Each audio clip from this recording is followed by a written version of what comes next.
ಈ ದೇಶದಲ್ಲಿ ಬಿ ಜೆ ಪಿಯವರ ಗೂಂಡಾಗಿರಿ, ಬಿ ಜೆ ಪಿಯವರ ರೌಡಿಸಮ್ ಜಾಸ್ತಿ ಆಗಿದೆ. ಯಾಕೆ ಈ ವಿಚಾರ ಪ್ರಸ್ತಾಪಿಸ್ತಿದ್ದೀನಿ ಅಂದರೆ, ಈ ಬಿ ಜೆ ಪಿಯವರ ಗೂಂಡಾಗಿರಿ ಸರ್, ನಿನ್ನೆ ಬಿಹಾರದ ಪಾಟ್ನಾದಲ್ಲಿ ಕಾನ್ಸರ್ ಅಂತ famous coaching centre teacher NEET ಪರೀಕ್ಷೆ ಬಗ್ಗೆ ಮೋದಿಯವ್ರನ್ನ ಪ್ರಶ್ನಿಸಿದ್ರು, ನೀಟ್ ಪರೀಕ್ಷೆ ಬಗ್ಗೆ ಧರ್ಮೇಂದ್ರ ಪ್ರಧಾನ್ನ ಪ್ರಶ್ನಿಸಿದ್ರು ಅಂತ ನಿನ್ನೆ ಅವ್ರ ಕೋಚಿಂಗ್ ಸೆಂಟರ್ ಮೇಲೆ ರಾತ್ರಿ ಅಟ್ಯಾಕ್ ಆಗುತ್ತೆ. 8ರಿಂದ 10 ಸಲ ಗನ್ ಫೈರ್ ಮಾಡ್ತಾರೆ.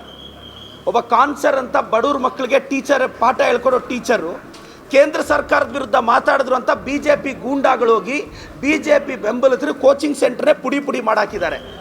ಮೋದಿಯವರ ಗೂಂಡಾಗಿರಿ ಯಾವತ್ತು ನಿಲ್ಲುತ್ತೆ? ಅಮಿತ್ ಶಾ ಅವರ ಗೂಂಡಾಗಿರಿ ಯಾವತ್ತು ನಿಲ್ಲುತ್ತೆ? ಯಾಕೆ ಒಳ್ಳೆತನ ಸತ್ತೋಗಿ ಎಷ್ಟು ದಿನ ಆಯಿತೋ? ಮೋದಿಜಿಯವರೇ, ಅಮಿತ್ ಶಾ ಅವರೇ, ನಿಮ್ಮ ಗೂಂಡಾಗಿರಿ ವೆಸ್ಟ್ ಬೆಂಗಾಲಲ್ಲಿ ಅಭಿಷೇಕ್ ಬ್ಯಾನರ್ಜಿ ಮೇಲೆ ಅಟ್ಯಾಕ್ ಮಾಡಿದ್ರಿ. ನಿಮ್ಮ ವಿರುದ್ಧ ಯಾರೆಲ್ಲ ಮಾತಾಡ್ತಾರೋ ನಿಮ್ಮ ಬೆಂಬಲಿಗರೋಗಿ ಅವ್ರನ್ನ ಅಟ್ಯಾಕ್ ಮಾಡೋದು, ಇಂಥವೆಲ್ಲ ಪ್ರಜಾಪ್ರಭುತ್ವದಲ್ಲಿ ನಡೆಯಲ್ಲ.